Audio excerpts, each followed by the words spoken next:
The gathering is meant to be supportive of some of the concerns that we have. Most legal observers, and certainly the report that we got from our solicitor, acknowledge that it is an uphill battle to win on the legal front. That's why the third motion, the third of my three motions, won the day, and why I place a lot of faith in the Prime Minister to do the right thing, follow on the request officially now being made on behalf of the City of Toronto and City Council to call on the principle of disallowance and basically trump what the Premier has done. Mr. Prime Minister, Toronto needs you. Toronto delivered you 24, 25 MPs.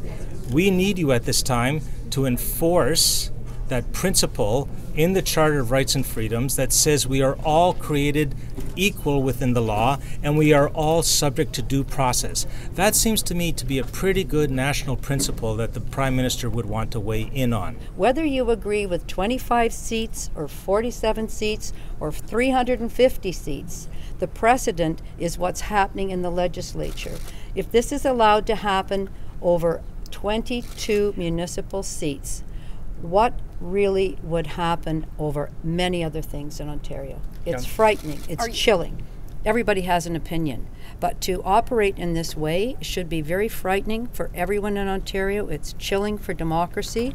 And many people have said to me on the doorstep, it's very Trump-like. And that is what really concerns them. I will admit, we have not heard that there is a clear path.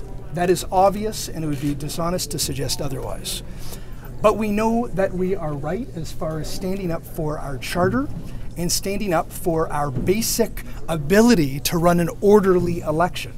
And I think for those two principles, we have to take a stand. We have to take a stand for what's right.